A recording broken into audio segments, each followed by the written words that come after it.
trust in your tears. We trust in your tears.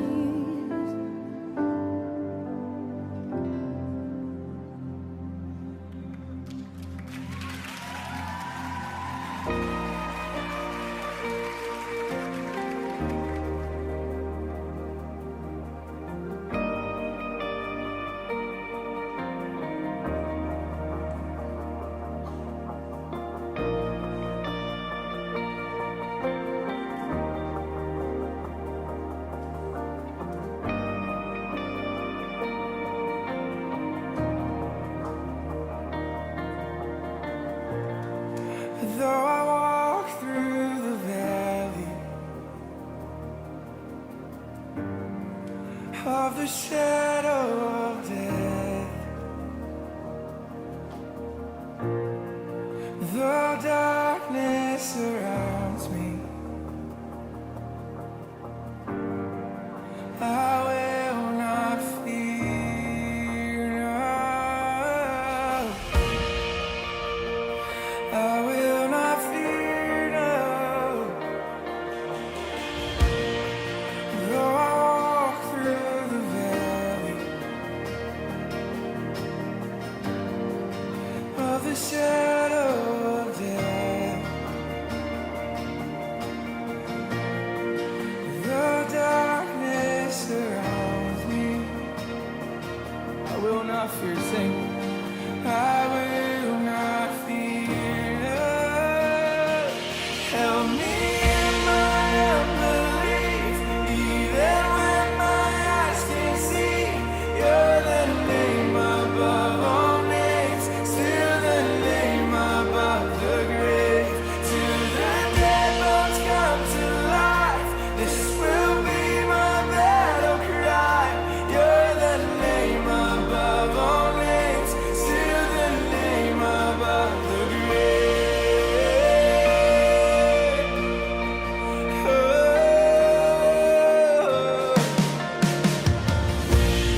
created with the sound of his voice. Scattered the darkness, you filled every void. You set into motion the rhythms of life. You kissed it with beauty, you called it all mine.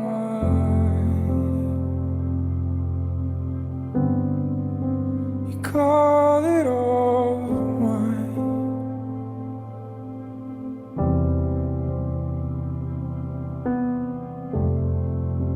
The one from the Father with fullness of grace, sent down from glory and given a name.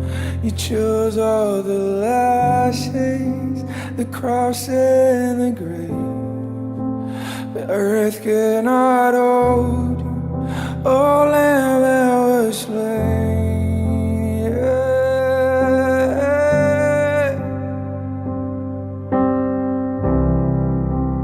God of resurrection, giver of redemption, you never change, oh you stay the same. God of every hour, author of all power, you never change, oh you stay the same. God of resurrection, giver of redemption, you never change, oh you stay the same. God of every hour, author of all power, you never change, oh you stay the same.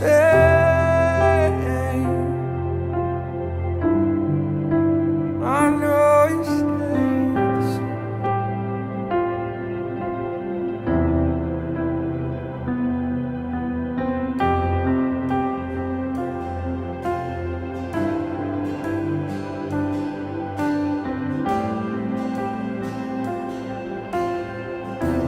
So that at the name of Jesus, every knee will bow, of those who are in heaven and on earth and under the earth, and every tongue will confess that Jesus Christ is Lord.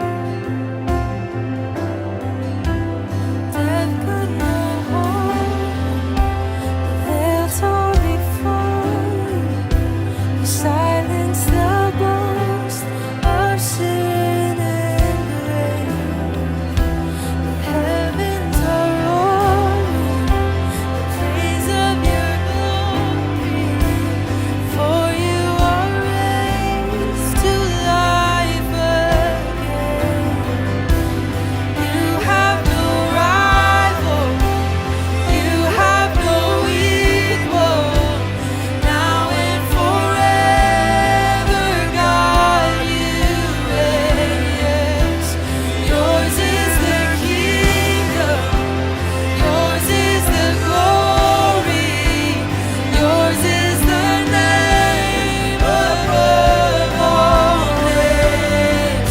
What a powerful name it is, what a powerful name it is, the name of Jesus Christ my King. What a powerful name it is, nothing can stand against. What a powerful name it is, the name of Jesus. You have no rivals, you have no equal, now and forever, God, you reign, you reign. Yours is the kingdom, yours is the glory, yours is the name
was an orphan, now you call me a citizen of heaven. When I was broken, you were my healing. Now your love is the air that I'm breathing. I have a future, my eyes are open, 'cause when you called my name, I ran like rain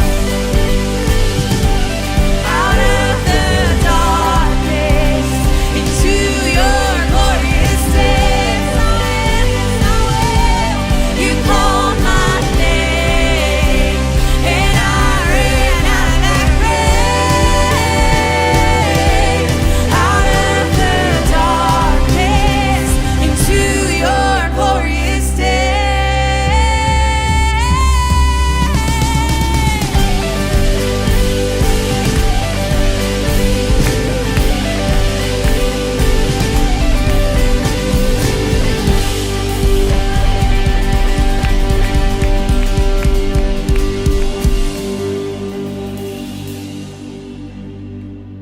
Hello and happy Easter. My name is Sherry Benke and I want to welcome you to Community Online.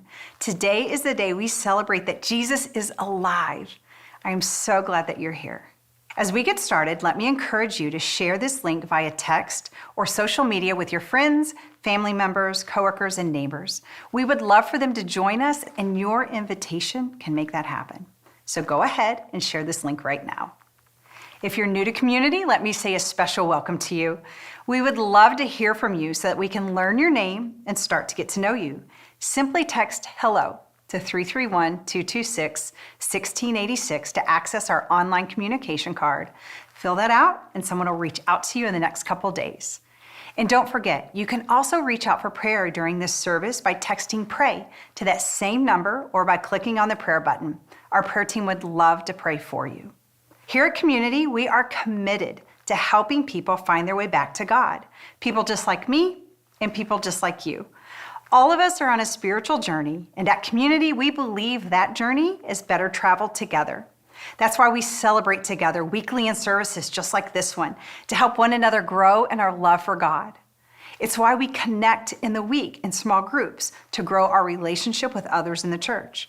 And it's why we join together to contribute our time, talents, and treasures to love the world the way God loves the world. We call these three practices the 3 C's: celebrate, connect, and contribute. And we believe that there is always a next step for every one of us to take and grow as a 3C Christ follower. In fact, now is a perfect time to take a next step in the area of connect by joining a small group. We want every person at Community to have a meaningful relationship in the church, and the best place for that to happen is in a small group. Small groups meet at various times throughout the week. Some are online, some meet in person, and now is the perfect time to get connected because we're right in the middle of signups for our spring small group term. You can find all the information to join a group on our website at communitychristian.info or by texting group 331-226-1686. There is a group ready to welcome you. In a few minutes, lead pastor Dave Ferguson is going to bring us the Easter message. But first, let's take time to give back to God. This is a time in our service when we give generously to further the work God is doing in our church and through our church. The gifts that are given during this time fuel our mission to help more and more people find their way back to God. So I encourage you to give generously right now. You can do that through the Community app or by texting GIVE to 331-226-1686 or by clicking on the Give button. You can also send a check to our mailing address in Naperville. And as you give, let's take a look back at how people are finding their way back to God in today's Be the Church moment.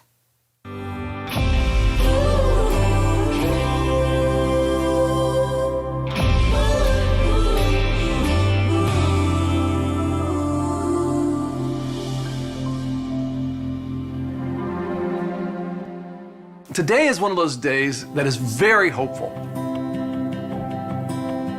The future has never been brighter for Community and the mission of Jesus. We are one church with multiple expressions, bringing love, God's love, to every living room, every office building, every community center, every school, every nook and cranny in society. And why? Here are 3 reasons why. Frank, Alyssa, and Tramisha. My life has changed completely, and it's something that my entire family has noticed and quite frankly appreciates. I'm so thankful for this community, and I just want to thank you from the bottom of my heart for helping me find my way back to God. You've changed my life forever. Thank you. Since I found my way back to God, my life has been so peaceful. When I got baptized, it felt like I got hit with this feeling of unconditional love. And that's not really something that I'm used to. I want to thank you, community. I am so happy to be able to call you family. I felt like everything that I did in my past, anything that I rejected God for, I was cleansing that out of me. I also felt that I had now officially tied a bond with God. When I came up, I just felt refreshed. I felt renewed, refreshed, and it just felt amazing.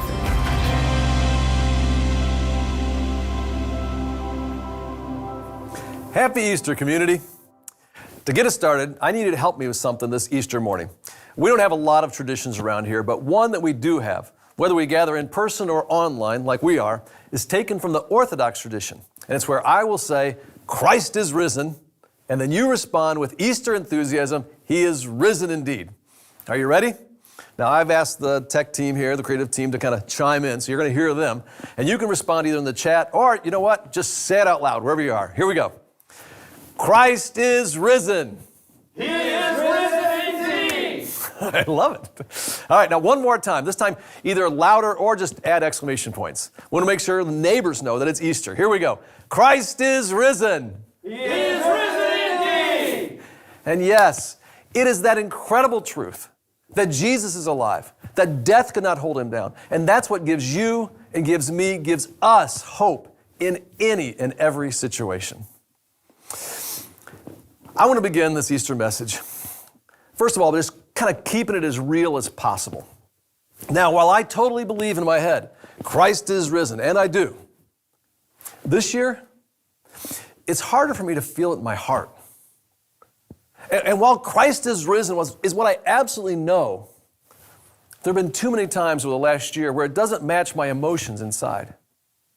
And while we might be proclaiming Easter with our voices, if we're honest, there's times we just don't feel it in our gut. And maybe you know what I mean.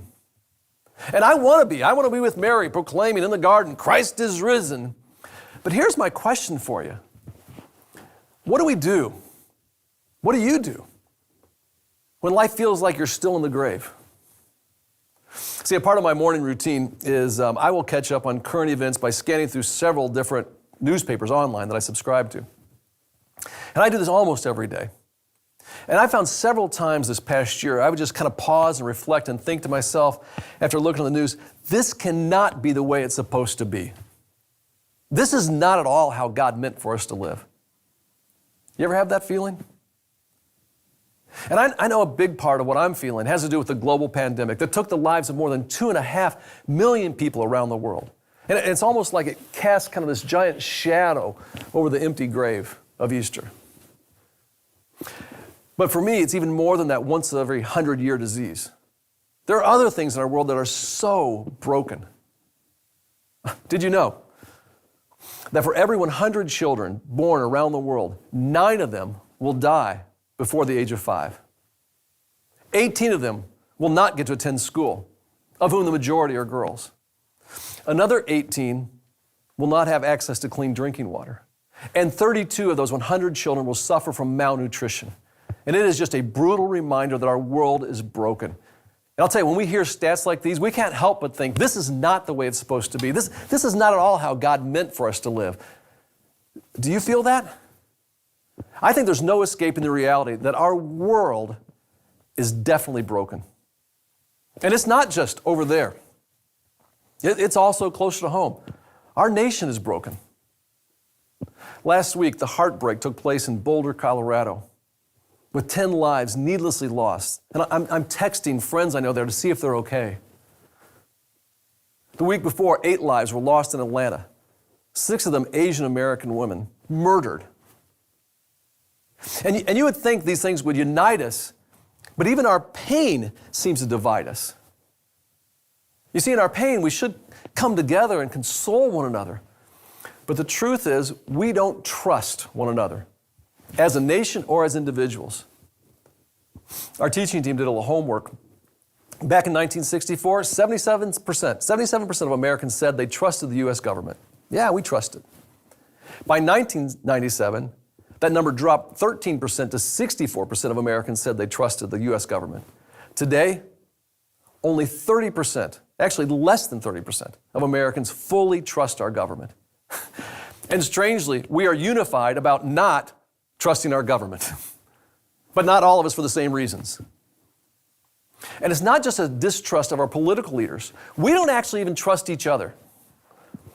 When researchers asked Americans if we trust each other, 70%, a staggering 70% of Americans said, the people around me, no, they can't be trusted. Now, these people, I can't trust them. So trust has been broken at the highest level and also at the interpersonal level. And until we can restore that broken trust, our nation is broken. And again, it leaves me with that feeling, this is not the way it's supposed to be. This is not at all how God meant for us to live. And this brokenness, it's not just, over there or out there, but it's in here. We're all broken by something. We've all hurt someone and or have been hurt by someone. And we all share the condition of brokenness, even if our brokenness is not equal. And every one of us, if we're the least bit introspective, we've kind of looked at our lives, at least parts of our lives, and maybe you are today and going like, nah, this is not the way it's supposed to be. This is not how God meant for me to live. And I know, you see me frequently here. I'm kind of in a leadership role, delivering hopefully what you think is a thoughtful message. I got a Bible nearby. And because of that, it'd be very easy for you to think somehow, I don't share the same struggles as you do. Well, I do. Just ask my wife, okay? There have been times over the last year where I was afraid. And you know what? God gave me every reason to be faithful. There's times when I have doubts, deep doubts, and I obviously probably have more reason than you even to trust God. Times when I was angry, when the appropriate response should have been just deep gratitude, gratefulness. And all that stuff just kind of reminds me I'm broken. We all know it. We all feel it. And I think we all hate it. Our world, our nation, and our lives are broken. And when we're brave enough to look at these broken realities, man, it can't help but just kind of break our hearts. It's like we're living in some sort of Humpty Dumpty world that's shattered into a million pieces on the ground. A world where all of our efforts and all of our resources, all the king's horses, all the king's men can't quite put it back together again. Now, let me clarify. When I say we're broken, it doesn't mean that every part of life doesn't work. No, we still have friends. We still have some good days, right? We still have jobs. Life kind of works, but it's broken. I was trying to figure out how to illustrate this. Maybe this will work for you. For most of my adult life, I was a member of the crappy car club. And part of the reason I was a member of the crappy car club is I just refused to spend money on a brand new car. It didn't make sense to me, and so I'd always buy used. But then on top of it, I would never take care of them. And so if you're buying used and then you don't take care of them, that is not a great formula. I'll tell you what, if you've ever had a crappy car, just join me, just name it right now in the chat. Just name that car, join the crappy car club with me, all right? For a long time, I drove a Honda Civic, which is a good car. But mine, the one I had, I bought it used, and by the time I had it for a couple of years, everything was broken except the engine. Radio was broke, air conditioning was broke, CD player, who uses CDs, but it was broke. And now, here's the deal. It would get me from point A to point B, but only really the engine worked. Everything else was broken. Before that, I had a Toyota Paseo, and it was even worse. Just brutal. Now, one of the nice things, though, about having a crappy car is you don't need an anti-theft system. I mean, just looking at the car is enough of a deterrent. Nobody's going to steal that. Before that, I literally had a Toyota Corona. I've mentioned this before, and people go, oh, you mean a Corolla? No, a Corona. Yes, just like the virus. Now, these cars I'm talking to you about, they didn't start broken. Once upon a time, they were brand new. They worked perfectly. But by the time I got them and then abused them, yeah, they worked, point A, point B, but they were broken. And I use that kind of as an example because as I look at our world and I look at our country and life, I kind of feel the same way. Yeah, it works. We're getting from point A to point B most days, but man, it's broken. It's broken. And I think that leaves us with two really big questions to wrestle with this Easter. And here's these two big questions. First of all, how did we get here in this broken place? And then secondly, do we have any real hope? How did we get here, and do we have any real hope? Those are two of the biggest questions in the human experience. I mean, in a lot of ways, they're the most fundamental questions of our existence. We're all broken in different ways. We all have scars, and we all kind of walk through life with, a unique limp. But at the same time, we're searching for hope. Now, to answer these two big questions, I want to tell two stories of two journeys. The one story, it starts out good, but ends in death. And the second story starts out with death, but ends with hope. And here's the thing, you get to pick which story you want to live. The one that ends in death, or the one that ends in hope. And I'll tell you what, if at any point you decide you want hope, do this. Just text the name, pull out your phone, just text the name Jesus to 331-226-1686. Just text that, and we'll follow up with you. Now, the first story is the journey of what I'm going to call from the garden to the grave. And then the second story is the journey from the grave to the garden. Now, the first story. The first story answers this question right here, and it's the question, how did we get here? How did we get here? The story starts in the garden, and it's described in the very first pages of the Bible. And it's in the Garden of Eden. And the word that best describes this garden, the Garden of Eden, is the word shalom. Shalom. Now, shalom is a word that appears throughout the Bible.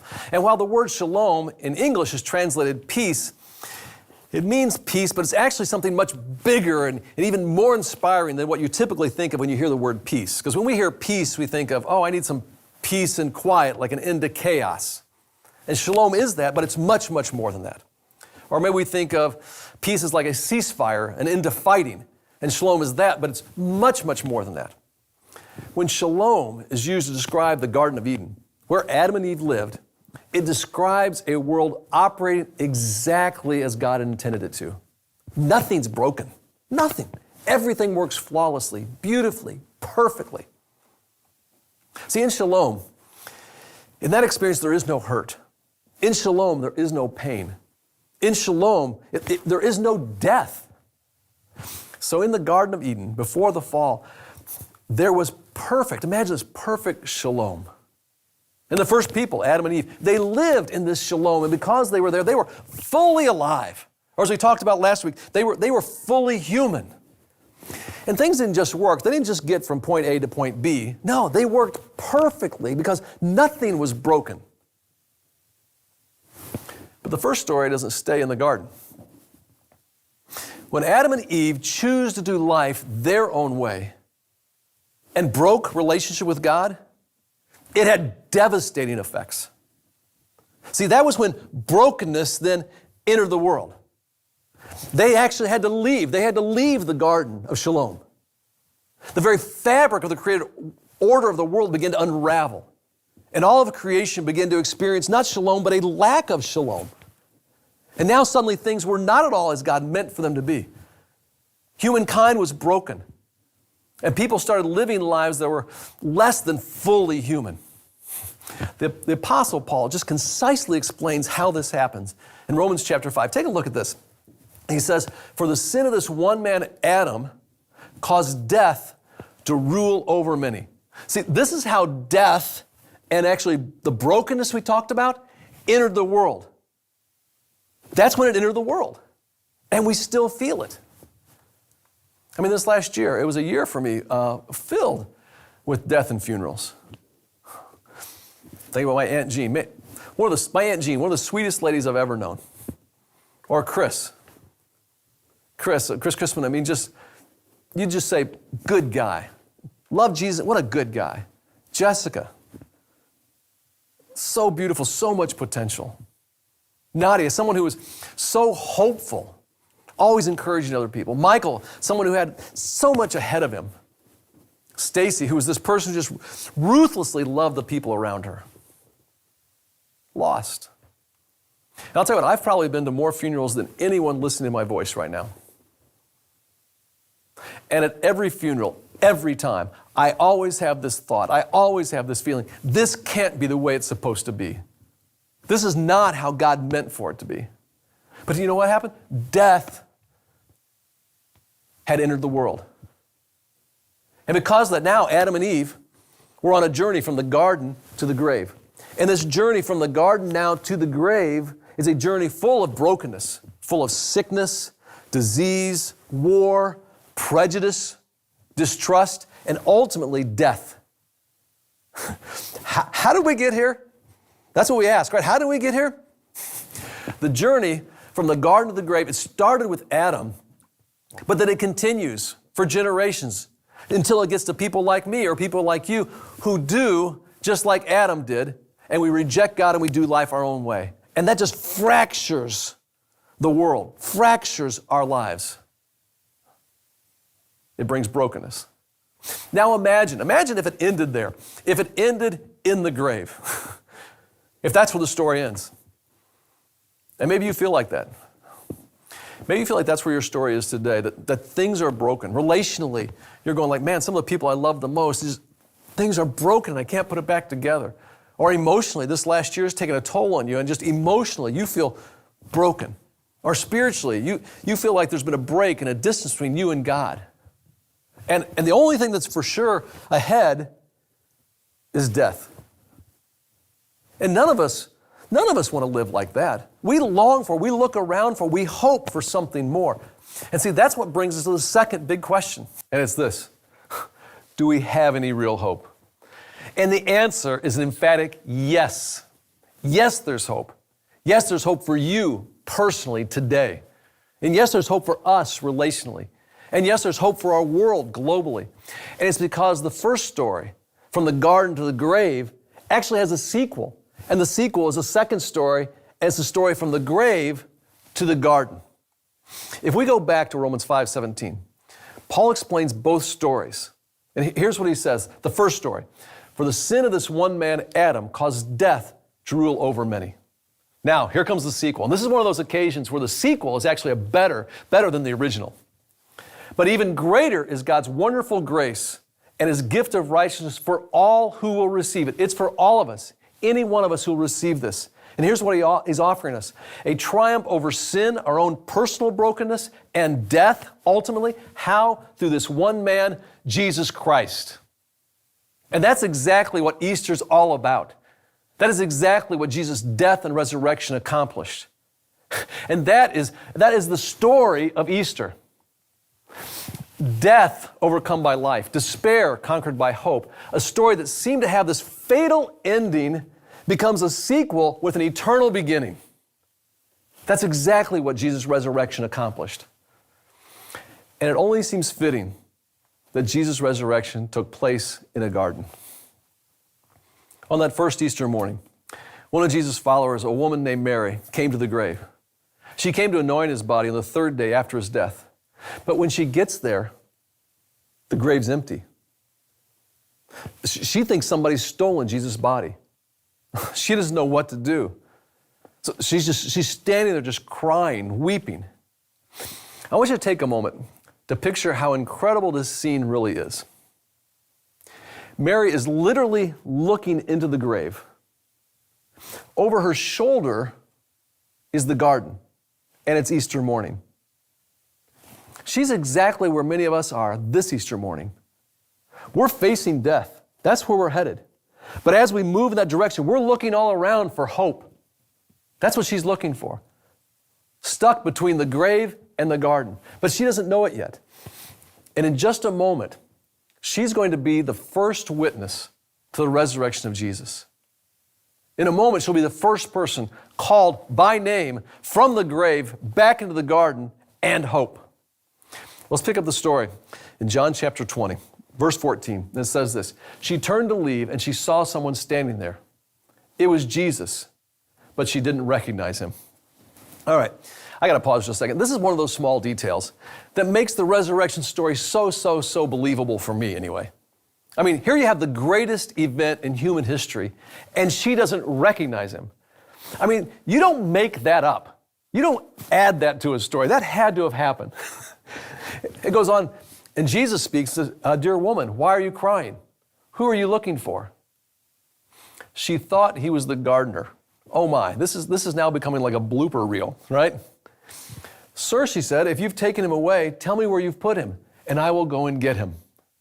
Mary still doesn't quite get it. She doesn't understand what's happening, not yet. And then it happens. Jesus says, "Mary." "Hey, Mary." "Mary." He says her name.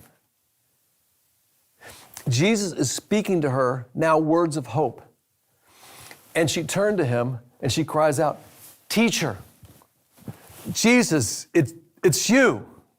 Can you imagine hearing a guy that you thought was dead call out a name? And not just any name, but your name. And just like that, hope entered her world. And you see, that's how hope enters your world. And it's the only hope for our world. Christ is risen. He is risen indeed. And like Mary, every one of us is being called into a brand new story this Easter. See, there's two stories. There's two journeys. The journey from the garden to the grave, and the journey from the grave to the garden. And all of us, we have a choice. And let me ask you, which journey are you on? Which story do you want to live? Which will you choose? This Easter, like that very first Easter, Jesus is calling people out of the grave of darkness and desperation and our own despair and brokenness into this garden of joy and redemption and very real hope. And maybe he's calling your name. Michael, Stephanie, Alia, hey Jennifer, Carlos, Ashley, Joshua, Amanda, Jalen, Sarah, Ajay, David. For some of you, right now, he's calling you for the very first time. And for others, he's calling you back to hope again. Now, how do you know? Well, for some of you, in this moment and the moments to come, you're going to think thoughts that aren't really your thoughts, maybe thoughts you never thought before, and you're going to know that's God calling you.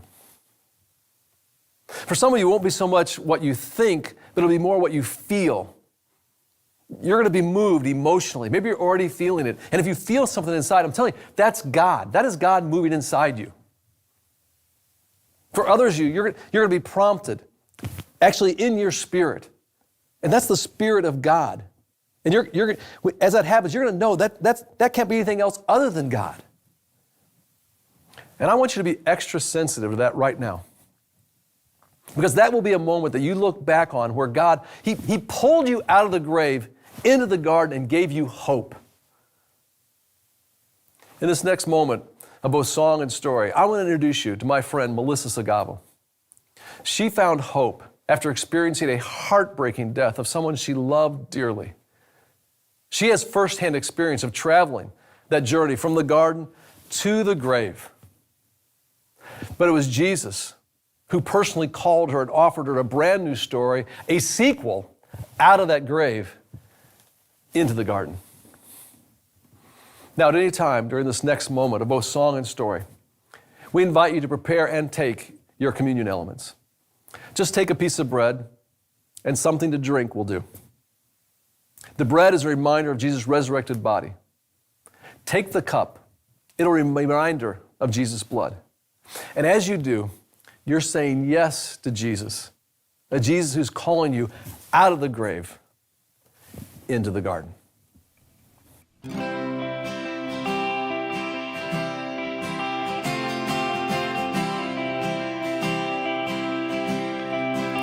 I searched the world, but it couldn't fill me. Hands empty praise and treasures of faith are never enough. Then you came along and put me back together. And every desire is now satisfied here in your love. Oh, there's nothing better than you. There's nothing better than you, Lord. There's nothing, nothing is better than you.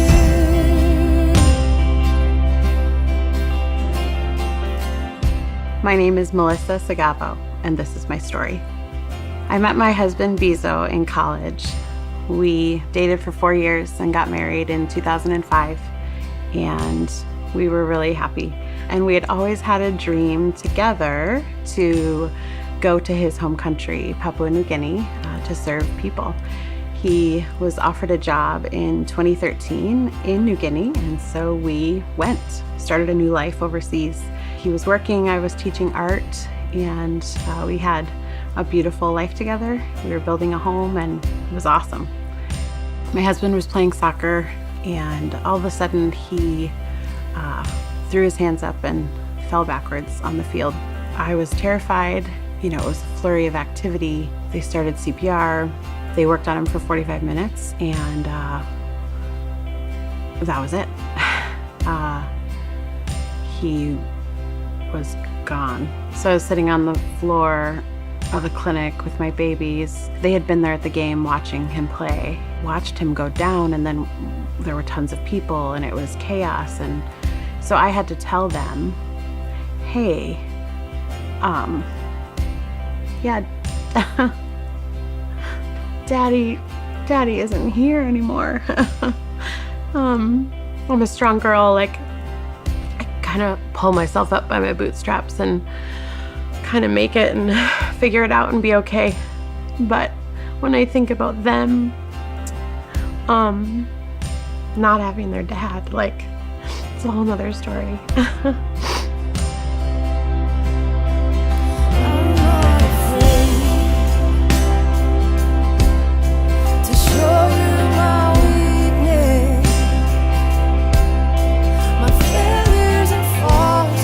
Lord, you see them all, and you still call me friend. 'Cause the God of the mountain is the God of the valley, and there's not a place your mercy and grace won't find me again. Oh, there's nothing better than you. There's nothing better than you, Lord. There's nothing, nothing is better than you. Oh, there's nothing better than you. There's nothing better than you, Lord. There's nothing, nothing is better than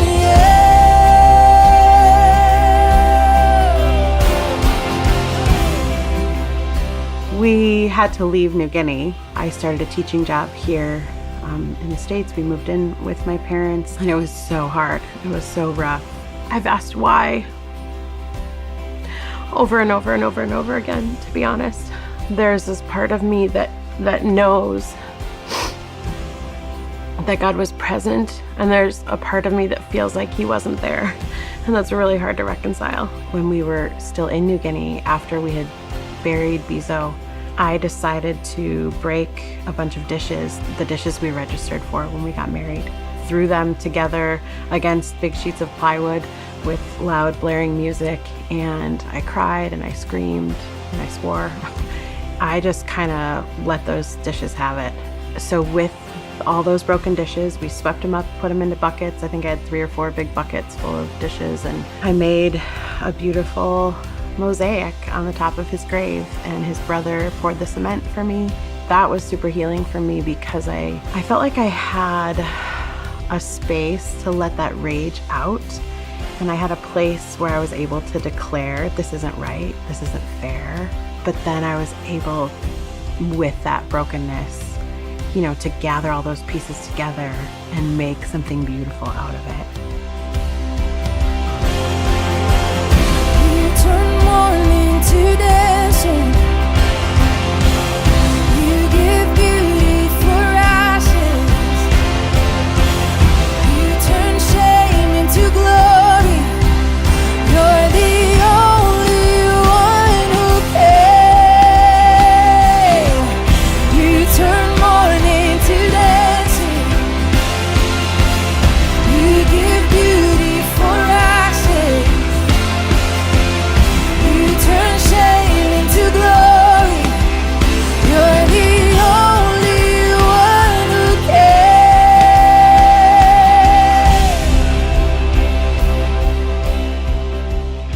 The truth is that anyone who has experienced what I've experienced knows that the pain of this kind of grief is always there.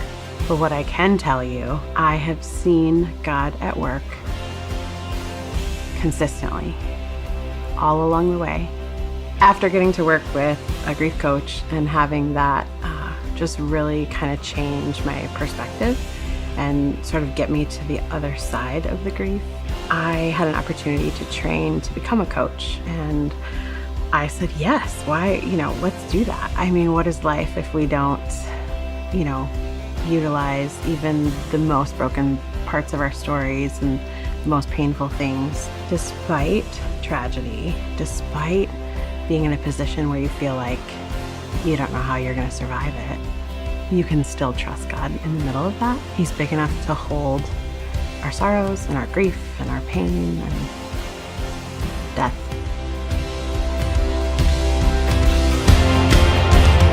You turn graves into gardens. You turn bones into armies. You turn seas into highways. You're the only one who can. You're the only one who can.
He turns mourning into dancing, gives beauty from ashes, turns shame into glory. Jesus is the only one who can. What I want to offer you this Easter is hope. The exact same hope that my friend Melissa found, that can be yours. So do me a favor right now. Go ahead and take out your phone. You probably have it near you. Maybe reach into your pocket or pull it out of your purse, wherever it is, just grab your phone.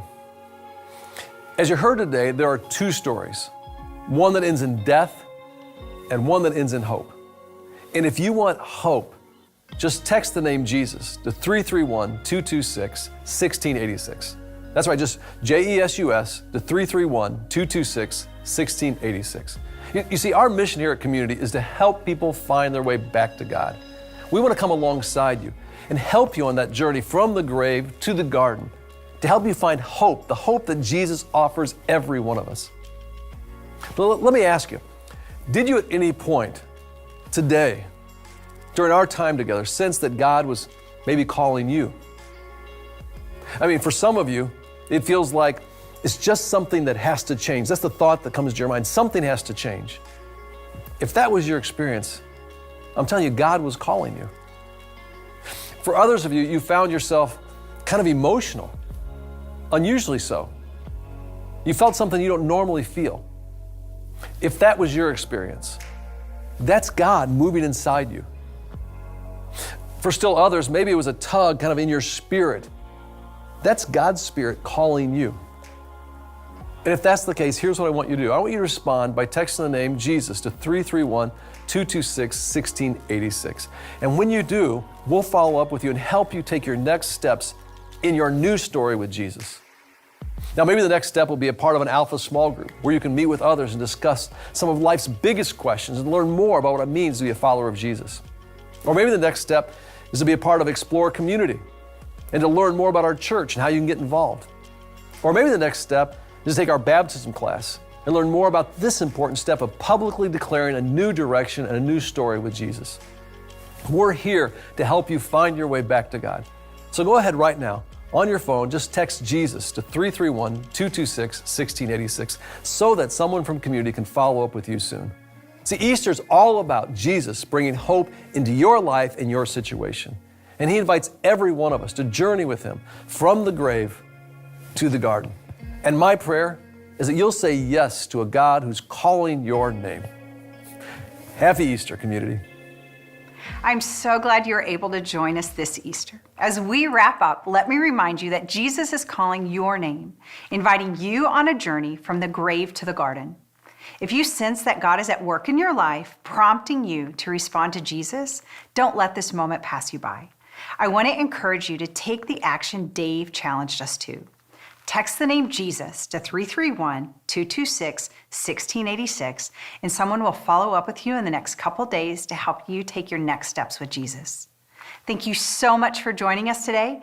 If you'd like more information about our church or any of our upcoming events, let me encourage you to visit communitychristian.info. And of course, let me invite you to join us right back here next Sunday for Community Online. Have a great week, everyone, and once again, happy Easter.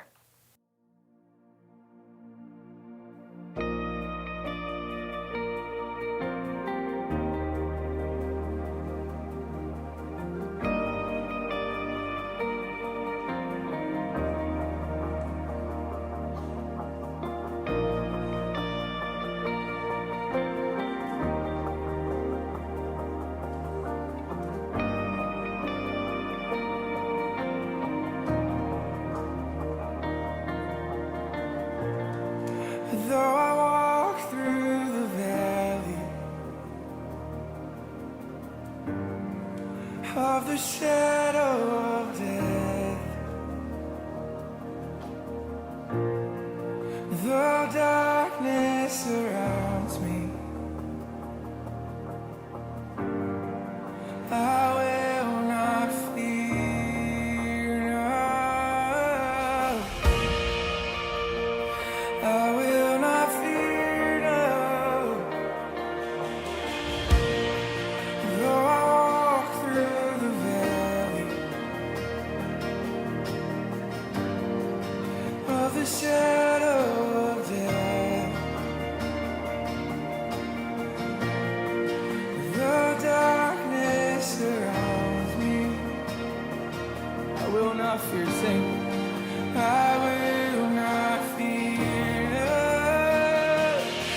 for me.